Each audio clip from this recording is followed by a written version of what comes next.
Good morning students. अपन ने कल new chapter start किया था जिसका नाम था breathing and exchange of gases. इसमें हम लोग रेस्पायरेशन और ब्रीदिंग में डिफरेंस देख चुके थे। रेस्पायरेटरी ऑर्गन्स कौन कौन से होते हैं ये देख चुके थे। आज हम स्टार्ट करेंगे ह्यूमन रेस्पायरेटरी सिस्टम से। आज हमारा टॉपिक क्या है? Human respiratory system. देखो, ह्यूमन रेस्पायरेटरी सिस्टम से पहले हमें ये पता होना चाहिए कि जो रेस्पायरेशन है वो कितने टाइप का होता है। तो जो नॉर्मली रेस्पायरेशन होता है वो दो टाइप का होता है। एक होता है एरोबिक रेस्पायरेशन और एक होता है एनएरोबिक रेस्पायरेशन। एरोबिक रेस्पायरेशन का मतलब क्या है? एयर से रिलेटेड ये टर्म है। एरोबिक का मतलब क्या है? एयर से रिलेटेड, यानी कि ऐसा रेस्पायरेशन जहाँ पर एयर है, एयर के अंदर जो रेस्पायरेशन हो रहा है उसे हम क्या बोलते हैं? Aerobic respiration. और ऐसा रेस्पायरेशन जो एयर की एब्सेंस या फिर ऑक्सीजन की एब्सेंस के अंदर हो रहा है उसे हम क्या बोलते हैं? Anaerobic respiration. एनएरोबिक रेस्पायरेशन कहाँ होता है? कुछ बैक्टीरियाज जो होते हैं ना, वो बैक्टीरियाज एनारोबिक रेस्पायरेशन की प्रोसेस को शो करते हैं। ऐसे ही हमारे पास में जो एरोबिक रेस्पायरेशन है, इस एरोबिक रेस्पायरेशन को हम अलग अलग टाइप्स के अंदर डिवाइड करते हैं। मेनली टू टाइप होती हैं। एक होता है डायरेक्ट रेस्पायरेशन और एक होता है इनडायरेक्ट रेस्पायरेशन। डायरेक्ट रेस्पायरेशन का मतलब क्या है? जहाँ गैसेस का एक्सचेंज जो है वो डायरेक्टली हो। ठीक है, तो डायरेक्टली और कोई भी दूसरा उसके ऑर्गन, स्पेशल ऑर्गन है, यानी कि स्किन के थ्रू जो नॉर्मली रेस्पायरेशन हो रहा है उसे हम क्या बोलते हैं? डायरेक्ट रेस्पायरेशन बोलते हैं। इनडायरेक्ट रेस्पायरेशन का मतलब क्या है? कोई स्पेशल टाइप का अगर ऑर्गन आ रहा है, कोई स्पेशल ऑर्गन आ रहा है और उस ऑर्गन की वजह से ही वहाँ पर गैसेस का एक्सचेंज हो रहा है, तो उसे हम क्या बोलेंगे? इनडायरेक्ट रेस्पायरेशन बोलते हैं। ऐसे हमारे पास में तीन चार रेस्पायरेशन के टाइप्स और हैं। देखो, एक होता है क्यूटेनियस रेस्पायरेशन। जब स्किन के थ्रू रेस्पायरेशन किया जाता है तो उसे हम क्या बोलते हैं? क्यूटेनियस रेस्पायरेशन बोलते हैं। ऐसे ही हमारे पास होते हैं गिल्स के थ्रू जो रेस्पायरेशन होता है उसे हम क्या बोलते हैं? Branchial respiration. गिल्स के थ्रू जो रेस्पायरेशन होता है उसे हम क्या बोलते हैं? ब्रैंकियल रेस्पायरेशन बोलते हैं। ऐसे जो गैसेस का एक्सचेंज है वो वेस्कुलर लाइनिंग से हो रहा है, यानी कि बक्को फेरेंजियल। बक्कोफेरेंजियल का मतलब क्या होता है? फेरिंग्स होता है और बक्कल कैविटी। बक्कल कैविटी का मतलब हमारी माउथ की जो कैविटी है, ये जो हम नॉर्मली देखते हैं मुंह ओपन करने पे जो हमें दिखाई देती है वो कहते हैं बक्कल कैविटी होती है। तो उस बक्कल कैविटी और फेरिंग्स के रीजन से जो रेस्पायरेशन होता है उसे हम क्या बोलते हैं? बक्कोफेरेंजियल रेस्पायरेशन बोलते हैं। और हमारे अंदर जो रेस्पायरेशन है या गैसियस एक्सचेंज है वो कहाँ होता है? लंग्स में होता है। ठीक है, लंग्स जो है वो हमारे रेस्पायरेटरी ऑर्गन है। तो ऐसे ऑर्गेनिजम्स, ऐसा रेस्पायरेशन जहाँ पर लंग्स के थ्रू रेस्पायरेशन होता है उसे हम क्या बोलते हैं? Pulmonary respiration. इसे हम क्या बोलते हैं? पल्मोनरी रेस्पायरेशन बोलते हैं। अब देखो, अगर हम ह्यूमन रेस्पायरेटरी सिस्टम की बात करें तो जो ह्यूमन रेस्पायरेटरी सिस्टम है ना उसको हम दो पार्ट्स के अंदर डिवाइड करते हैं। ह्यूमन रेस्पायरेटरी सिस्टम को दो पार्ट्स में डिवाइड किया। एक तो हो जाता है रेस्पायरेटरी ट्रैक्ट, यानी कि रास्ता। ट्रैक्ट मतलब होता है रास्ता, जिस रास्ते के थ्रू एयर जो है वो अंदर जाएगी और एयर बाहर भी आएगी, यानी कि ऑक्सीजन एंटर करेगी, इनहेल की जाएगी और CO2 को एक्सहेल किया जाएगा। तो एक तो ट्रैक्ट हो गया और दूसरा हमारे पास होता है रेस्पायरेटरी ऑर्गन्स। रेस्पायरेटरी ऑर्गन्स में हमारे पास लंग्स आते हैं और ट्रैक्ट के अंदर हमारे पास क्या आता है? नोज। ठीक है ना, स्टार्ट होके लंग्स तक कैसे पहुंचेंगे? लंग्स तक पहुंचने के लिए जो रास्ता होगा उसे हम रेस्पायरेटरी ट्रैक्ट बोलेंगे। इसमें हमारे पास नोज आता है, ट्रैकिया आता है, ठीक है, फेरिंग्स होता है, लैरिंग्स होता है। ये अलग अलग टाइप के ऑर्गन्स हैं। हम अभी स्टार्ट करते हैं कहाँ से? नोज से। देखो, सबसे पहले जो एयर एंटर करती है हमारी बॉडी के अंदर, तो बॉडी के अंदर एयर हम कैसे सांस लेते हैं? अपनी नोज की हेल्प से लेते हैं हम लोग सांस। ठीक है, तो स्टार्टिंग कहाँ से हुई? Nasal external.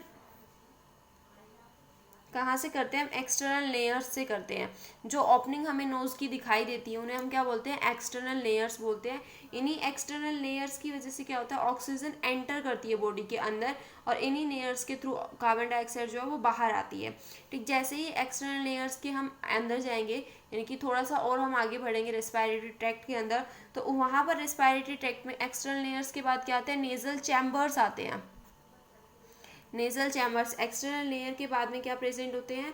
कुछ पैसेज होते हैं, उन्हें हम क्या बोलते हैं? नेजल चैम्बर्स बोलते हैं। तो ये जो हमारी नोज के एक्सटर्नल लेयर्स के बीच में एक बोन टाइप का कुछ प्रेजेंट होता है, वॉल सी प्रेजेंट है। ठीक है, इसे हम क्या बोलते हैं? सेप्टम बोलते हैं। इसे हम क्या बोलते हैं? सेप्टम। सेप्टम का मतलब होता है वॉल से, और ये नोज की है तो इसे हम क्या बोलते हैं? नेजल सेप्टम बोलते हैं। तो सबसे पहले एक्सटर्नल लेयर्स होते हैं, ओपनिंग्स ऑफ नोज, ठीक है। उसके बाद में चैम्बर्स आते हैं, कुछ पैसेज आते हैं जिसे हम नेजल चैम्बर बोलते हैं, और इन नेजल चैम्बर को डिवाइड करने का काम कौन करता है, ये सेप्टम काम करता है। इस सेप्टम का नाम क्या है, नेजल सेप्टम है।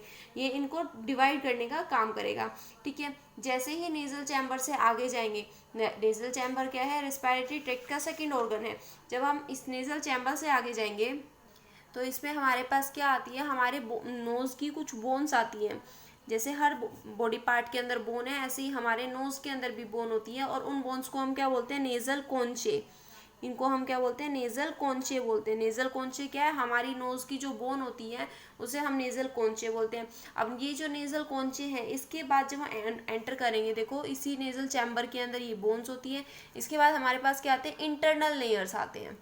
जैसे एक्सटर्नल लेयर्स है, नोज की ओपनिंग है, उसी तरीके से इंटरनल लेयर्स है, वो क्या है, नेजल चैम्बर जहाँ लास्ट में खत्म होता है वहाँ ओपनिंग्स होती है, और उन ओपनिंग्स को हम क्या बोलते हैं, इंटरनल लेयर्स बोलते हैं। इंटरनल लेयर्स क्या है, इनसाइड जो इंटरनल ओपनिंग है नोज के लिए, उसे हम इंटरनल लेयर्स बोलते हैं। अब ये जो इंटरनल लेयर्स है, ये कहाँ ओपन होती है हमारी बॉडी में, ट्रैकिया के अंदर ओपन होती है। ये कहाँ ओपन होती है, ट्रैकिया के अंदर होती है। ट्रैकिया क्या है, ट्यूब के जैसी स्ट्रक्चर होती है। देखो जैसे ये मैं क्या बनाने की ट्राई कर रही हूँ, नोज़ बनाने के लिए ट्राई किया, ठीक है। ये नोज़ की ओपनिंग्स एक्सटर्नल ओपनिंग होगी यहाँ पर।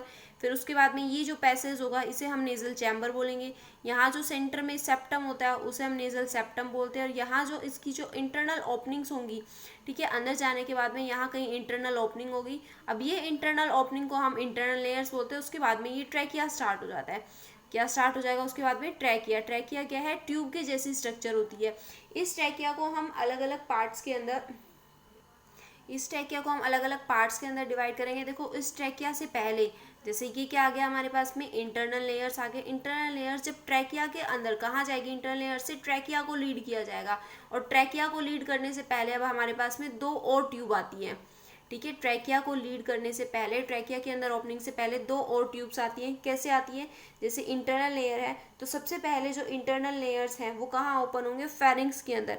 ये जो रीजन होगा पहले, अपर रीजन, उसको हम क्या बोलेंगे, फेरिंग्स बोलेंगे। इसको हम क्या बोलेंगे, फेरिंग्स बोलेंगे। और फेरिंग्स के बाद में जो ट्रैकिया है उसका अपर रीजन जो हो जाएगा, ये क्या हो जाएगा, लैरिंग्स हो जाएगा। तो हम क्या बोल सकते हैं, फेरिंग्स का लोअर रीजन तो लैरिंग्स हो गया, या फिर हम क्या कह सकते हैं, जो ट्रैकिया जहाँ से स्टार्ट होगी उसका अपर पोर्शन क्या हो जाएगा, लैरिंग्स हो जाएगा। तो जो हमारे पास में फेरिंग्स होता है, उस फेरिंग्स को 3 पार्ट्स के अंदर डिवाइड करते हैं हम। फेरिंग्स क्या है, एक ट्यूब जैसी स्ट्रक्चर है, लगभग 12 सेंटीमीटर लॉन्ग ट्यूब होती है, बक्कल कैविटी के अंदर प्रेजेंट होती है। इसे हम क्या बोल सकते हैं, नेजोफेरिंग्स बोलेंगे। सबसे जो अपर पार्ट होता है इसका, उसको हम क्या बोलते हैं, नेजोफेरिंग्स। क्यों, क्योंकि ये कहाँ से कनेक्ट है, हमारे इंटरनल लेयर्स के थ्रू नेजल चैम्बर्स से कनेक्ट है, तो उसे हम क्या बोलेंगे, नेजोफेरिंग्स बोलेंगे। इसके बाद में जो इसका सेकंड पोर्शन होता है, मिडिल पोर्शन जो होता है, उसे हम क्या बोलते हैं, ओरोफेरिंग्स। उसे हम क्या बोलते हैं, ओरोफेरिंग्स बोलते हैं।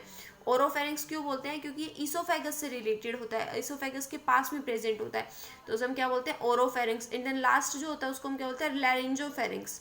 इसको हम क्या बोलते हैं, लैरिंगोफेरिंग्स बोलते हैं। क्यों, क्योंकि ये लैरिंग्स रीजन को लीड करेगा। एंड देन लैरिंग्स के बाद में हमारे पास क्या आता है, ट्रैकिया आता है। तो इस तरीके से ये कितने पार्ट हो गए, 3 पार्ट्स हो गए, ठीक है। ठीक है, तो देखो क्या होता है, सबसे पहले हमारे नेजल एक्सटर्नल लेयर्स होते हैं, नेजल चैम्बर आते हैं, नेजल चैम्बर के बाद में क्या आता है, इंटरनल लेयर्स आते हैं, इंटरनल लेयर्स के बाद में फेरिंग्स आता है। फेरिंग्स को 3 पार्ट्स में डिवाइड करते हैं हम। कौन कौन से हो 3 पार्ट्स, नेजोफेरिंग्स, ओरोफेरिंग्स और लैरिंगोफेरिंग्स।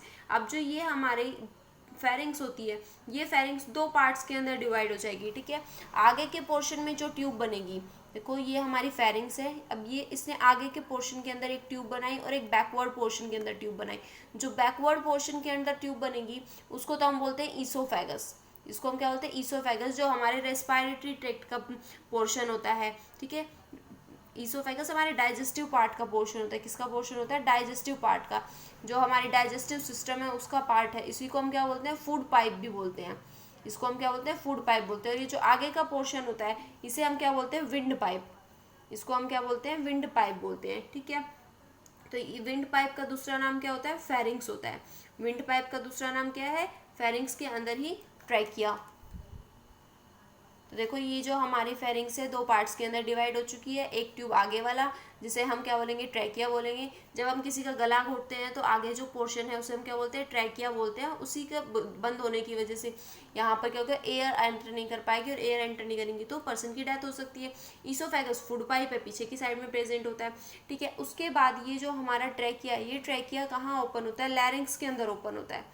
ये कहाँ ओपन होता है, लैरिंग्स के अंदर। ये जो रीजन होगा कुछ पोर्शन, इस पोर्शन को हम क्या बोलेंगे, लैरिंग्स बोलेंगे। साथ ही से हम क्या बोलते हैं, एडम्स एप्पल, इसको हम क्या बोलते हैं, एडम्स एप्पल बोलते हैं, या फिर हम इसे वॉइस बॉक्स बोल सकते हैं। क्यों? क्योंकि इसके अंदर कुछ फ्लैप्स प्रेजेंट होते हैं, और वो फ्लैप्स क्या करेंगे, जैसे ही एयर एंटर करती है वो हमारी बॉडी के अंदर, तो वो वाइब्रेट करते हैं, और उनके वाइब्रेशन की वजह से साउंड प्रोड्यूस होती है। इसीलिए हम क्या बोलते हैं, इसे वॉइस बॉक्स बोलते हैं, या फिर इसी का दूसरा नाम होता है एडम्स एप्पल। एडम्स एप्पल जो हम बॉयज़ के गले में देखते हैं, वो अलग से एक हड्डी दिखाई देती है, वो क्या है, एडम्स एप्पल होती है। वो वेल डेवलप्ड होती है, उसी की वजह से बॉयज़ की जो वॉइस होती है वो कैसी होती है, थोड़ी हैवी होती है, ठीक है। उसके बाद में ये जो लैरिंग्स होता है ना, ये लैरिंग्स अब कहाँ जाएगा, ट्रैकिया के अंदर ओपन करेगा। तो ट्रैकिया के अंदर ओपन करने से पहले जो लैरिंगोफेरिंग्स वाला रीजन है, देखो यहाँ से एयर भी आएगी फेरिंग्स वाले रीजन से, और फूड भी आएगा। तो फूड इसी रीजन के अंदर चला जाए, इसके लिए ये जो पोर्शन होता है, इस पोर्शन के अंदर क्या होती है, एक ओपनिंग है जिसको हम बोलते हैं ग्लोटिस। इसको हम क्या बोलते हैं, ग्लोटिस बोलते हैं। और यही जो ओपनिंग है इसको कवर करके रखता है एपिग्लोटिस। इसको क्या करके रखता है, एपिग्लोटिस कवर करता है। जैसे ही फूड आता है उस टाइम के ऊपर एक ग्लोटिस जो ओपनिंग होती है उसको कवर कर लिया जाता है, ताकि फूड जो है वो हमारे विंड पाइप में न जाए, फूड पाइप के अंदर ही जाए, ठीक है।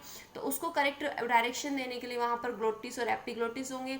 ये लैरिंग्स है, लैरिंग्स किस में ओपन होगा, ट्रैकिया के अंदर। लैरिंग्स कहाँ ओपन होगा, ट्रैकिया में। एंड देन ट्रैकिया जो है वो कहाँ ओपन हो जाएगी, कुछ और ट्यूब्स के अंदर, जिनको हम बोलते हैं ब्रोंकियोल्स। इसको हम क्या बोलेंगे, ब्रोंकाई बोलेंगे। Primary bronchi, secondary bronchi, then bronchioles, tertiary bronchi, इस तरीके से ट्यूब्स के अंदर डिवाइड हो जाता है। फिर ये ट्यूब्स कहाँ आती है, हमारे लंग्स के अंदर आएंगी। ये क्या है, देखो ये क्या हो जाएगा, हमारा left lung and right lung, ठीक। ये क्या है, प्राइमरी ब्रोंकाई, ये क्या है, प्राइमरी ब्रोंकाई। उसके बाद में ये डिवाइड हो गई है सेकेंडरी ब्रोंकाई में, फिर ये डिवाइड हो जाएंगी टर्शियरी ब्रोंकाई के अंदर, फिर क्वाटरनरी ब्रोंकाई एंड ब्रोंक्यूल्स, यानी कि बहुत सारी ट्यूब्स के अंदर डिवाइड होते रहते हैं। और लास्ट जो एंड होगा वहाँ पर क्या होगा, कुछ बैलून के जैसी इस तरीके से स्ट्रक्चर प्रेजेंट होंगी। इन बैलून जैसे स्ट्रक्चर को हम क्या बोलते हैं, एल्वियोलाई। इनको हम क्या बोलते हैं, एल्वियोलाई बोलते हैं। और इन्हीं एल्वियोलाई के अंदर रेस्पायरेशन के लिए जो गैसेज एक्सचेंज होता है, गैसेस का जो एक्सचेंज होता है वो इन्हीं एल्वियोलाई के थ्रू होता है। तो ये हमारे पास में थे हमारे रेस्पायरेटरी ऑर्गन के बारे में। अब लंग्स की जो स्ट्रक्चर है वो हम कल पढ़ेंगे। अभी हमने क्या देखा है, रेस्पायरेटरी ऑर्गन का जो ट्रैक्ट है वो ट्रैक्ट हमने कंप्लीट कर लिया है। सबसे पहले क्या आता है इसमें, nasal external layers, nasal chambers, internal layers, pharynx, larynx, trachea and then bronchi, ठीक है। अब लंग्स क्या होते हैं अभी हम लोग नेक्स्ट लेक्चर के अंदर देखेंगे, ठीक है। अगर इसमें किसी को कहीं पर भी कोई भी प्रॉब्लम हो तो वो पूछ लेना। Thank you.